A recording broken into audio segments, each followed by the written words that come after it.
Hey everyone, welcome back for another deep dive. You ready to get into some thought-provoking stuff today? Always. We are cracking open Proof of Consequences, Volume 1. Yeah. Where America Goes Now by Seth Abramson. Oh, yeah.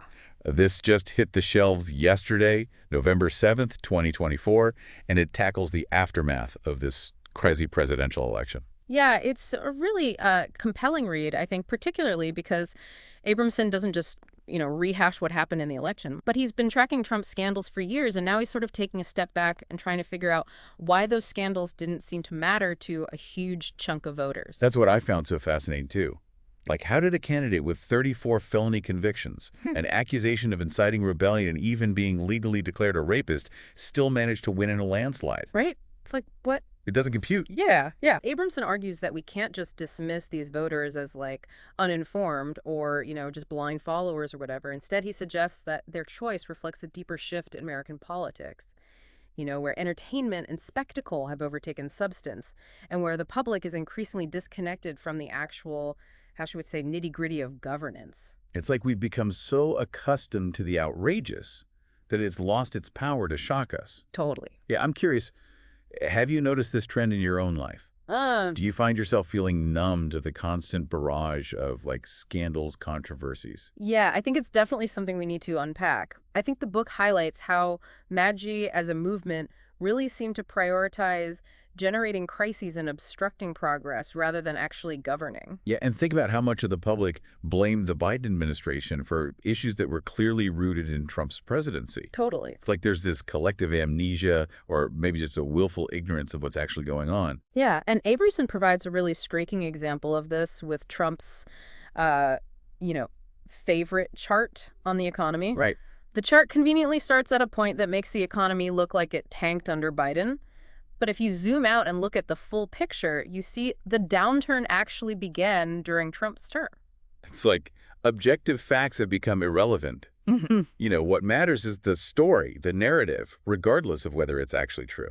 Yeah, and this brings us to the role of the media, which Abramson argues is complicit in creating this environment. Yeah. He's pretty scathing in his critique of modern journalism, claiming that the media failed to adequately report on Trump's scandals and hold him accountable. He does not let them off the hook at all. No. Not at all. And I was struck by his point about how the profit-driven model of corporate media has incentivized sensationalism over in-depth reporting. For sure. It's all about clicks and ad revenue, and the more outrageous the story, the better. Right. And this creates a situation where each new scandal just eclipses the previous one, leading to this lack of historical context and this sense that nothing really matters because it'll all be forgotten tomorrow. Yeah, it's like that saying, a lie can travel halfway around the world while the truth is still putting on its shoes. Right.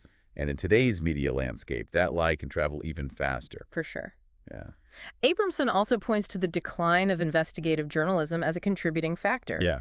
The kind of deep dives that used to expose wrongdoing and hold power accountable are increasingly rare, especially as newsrooms shrink and resources dwindle. Okay, so we've got a public that's become numb to scandal and a media ecosystem that's more interested in clicks than context. Right. But Abramson takes it a step further by introducing this idea of a co-presidency between Trump, Elon Musk, and Peter Thiel.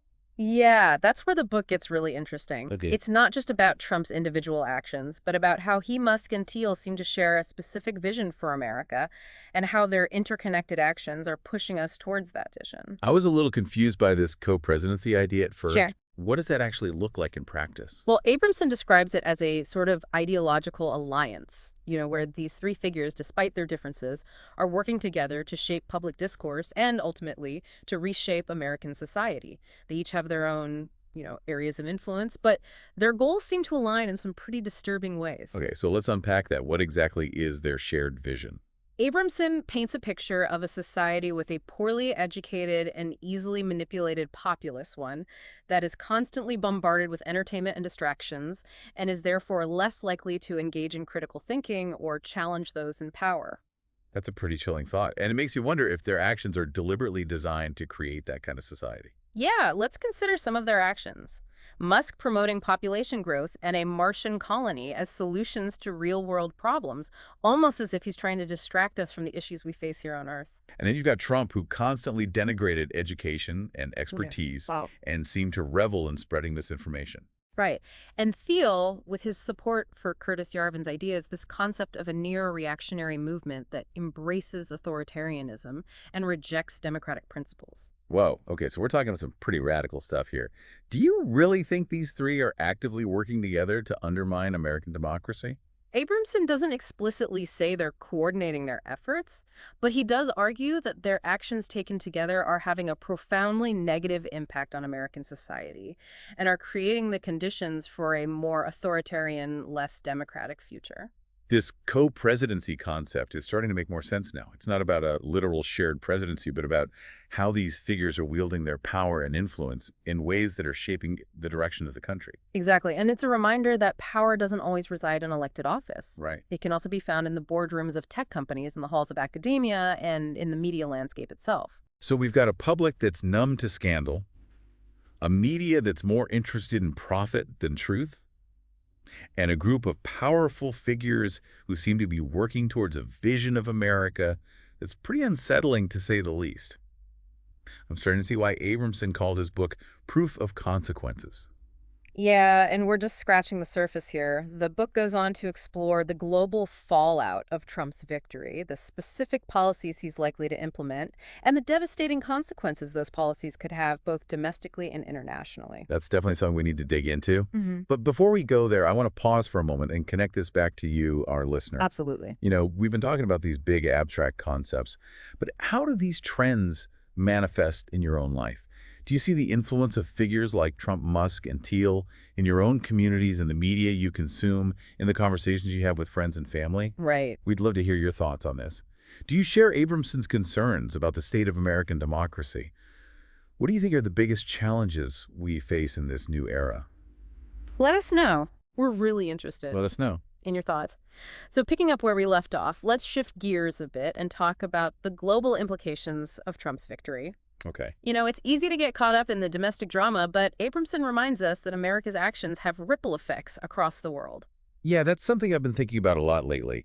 You know, we tend to view things through an American lens, but this election has global consequences for sure. What kind of fallout does Abramson foresee? He paints a pretty bleak picture. He argues that Trump's policies will likely lead to the collapse of NATO and the EU, escalating conflicts in places like Ukraine and Gaza, and a further acceleration of the climate crisis. Wow, those are some serious predictions. What makes him think these things will happen? Well, he points to Trump's history of disregarding international norms and agreements, his tendency to prioritize personal gain over national interests, and his complete denial of climate change. Based on his past behavior, it's not a stretch to imagine him taking actions that destabilize the world order. It's interesting because he ran on this America First platform, but it seems like his approach might actually make America weaker in the long run. Yeah. If we alienate our allies and create chaos on the world stage, how does that benefit us? That's a key question Abramson raises. He challenges this idea of American exceptionalism and argues that we need to think more about our role as part of a global community. I'm curious, do you feel connected to what's happening outside of the U.S.? Um, How do global events impact your own life? It's easy to feel overwhelmed and powerless in the face of such complex global challenges, but Abramson argues that we can't afford to tune out. We need to stay informed about what's happening in the world and engage in these issues, even if it feels like our individual actions are just a drop in the bucket. He also suggests that journalists need to step up their game when it comes to international reporting. For sure. I remember him saying something like, we need to break out of our national bubble and connect domestic issues to global events. Exactly. He argues that we can't fully understand issues like immigration, climate change, or economic inequality without considering the global context. These are interconnected problems that require global solutions. But shifting gears back to the domestic front for a moment, I was struck by Abramson's discussion of how a certain segment of the American public seems to have embraced this sense of nihilism. Yeah, that's a really important point. He argues that many voters have simply given up on the government's ability to function effectively, regardless of who's in charge. They feel like the system is rigged against them, that their voices don't matter, and that nothing they do can make a difference. It's like they've lost faith in the whole idea of democracy.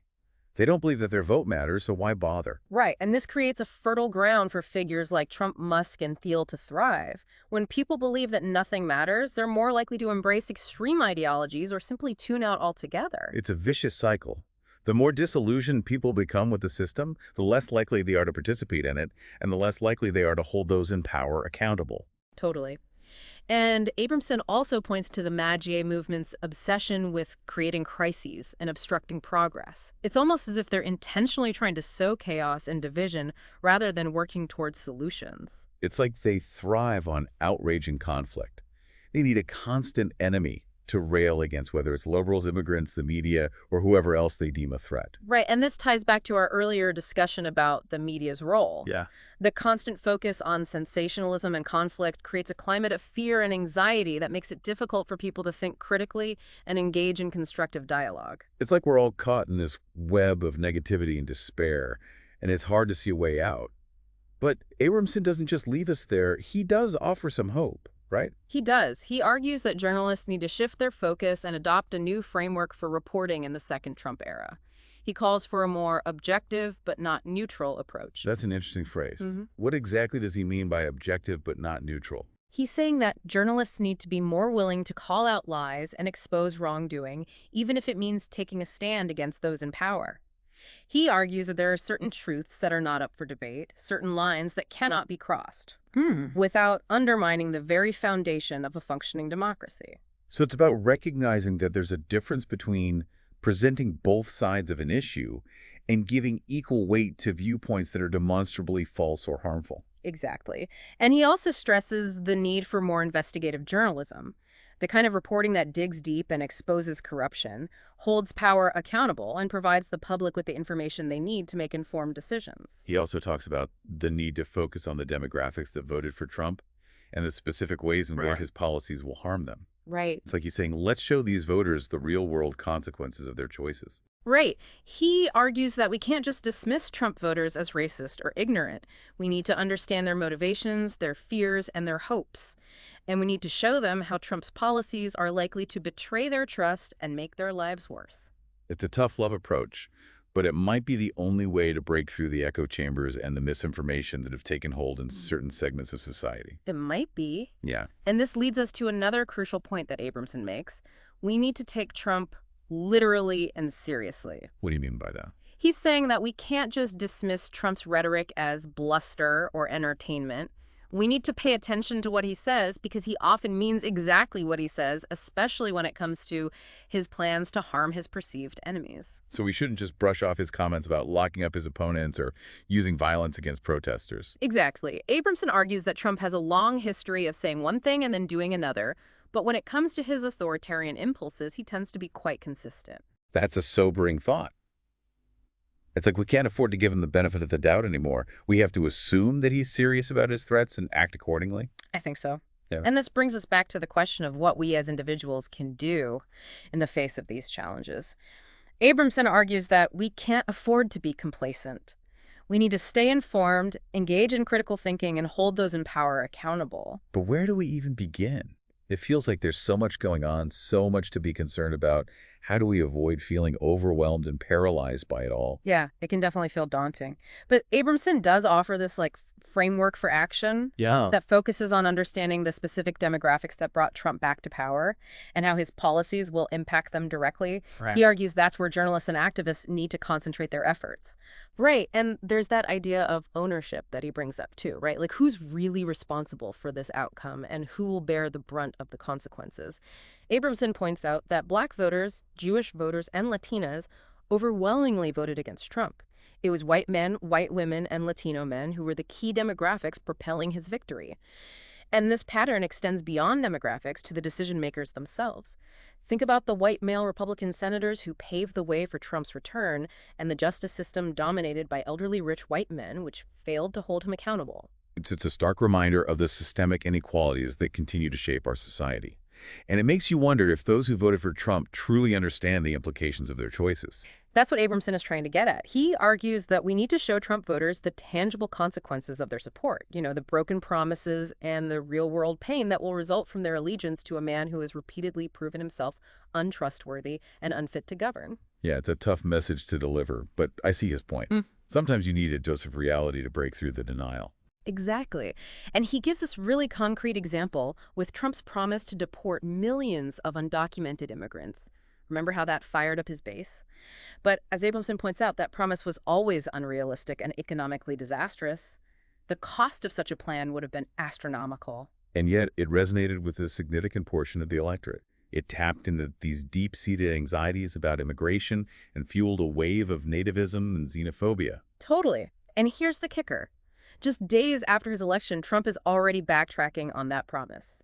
His likely pick for border czar has admitted that mass deportations are off the table. Instead, they'll focus on targeted arrests of individuals with criminal records. Wait, hold on. Isn't that essentially the same policy that the Obama and Biden administrations implemented? Right. The very policies that Trump spent years demonizing? Exactly. It's a classic bait-and-switch tactic. Trump rallies his base with these extreme promises, knowing full well he can't deliver on them. Yeah. And in the process, he legitimizes dangerous and harmful ideas. So what does this mean for journalists covering the second Trump era? How do we report on an administration that's built on broken promises and thrives on misinformation? Abramson argues for a fundamental shift in focus. Instead of getting caught up in the daily drama of Trump's scandals and lies, he suggests journalists should document the specific ways in which he's failing to deliver on his promises and the impact this has on his own supporters. It's about connecting the dots between rhetoric and reality, showing voters the direct link between their choices and the outcomes they're experiencing. Right, and this requires a new kind of reporting, one that is objective but not neutral, as Abramson puts it. It's about recognizing that there are certain truths that are not up for debate, certain lines that cannot be crossed without undermining the very foundation of a functioning democracy. It sounds like he's calling for journalists to be more assertive in their truth-telling, to be more willing to call out lies and hold power accountable. Exactly. He argues that we can't afford to give equal weight to demonstrably false or harmful viewpoints. We need to be clear about what's at stake and why these issues matter. And that brings us to a final crucial point that Abramson makes. We need to take Trump literally and seriously. I remember that line from the book. It really stuck with me. Yeah, he's reminding us that Trump has a history of saying exactly what he means, particularly when it comes to his plans to harm his perceived enemies, his calls for violence against protesters, his admiration for authoritarian leaders. These are not just empty threats, they are signals of his intent. And with the power of the presidency behind him, we need to be prepared for the very real possibility that he will act on these impulses. So what does this all mean for us? What are the key takeaways from this deep dive into proof of consequences? Well, I think the biggest takeaway is that we are entering a very perilous era. The second Trump era is likely to be marked by rising authoritarianism, increasing social division, and a global landscape that is more volatile and unpredictable than ever before. It's a pretty sobering assessment, to say the least. It is.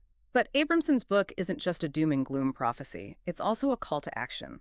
He reminds us that we have agency, that we have a responsibility to resist the forces of division and despair. He argues that journalists have a crucial role to play in holding power accountable and exposing the truth.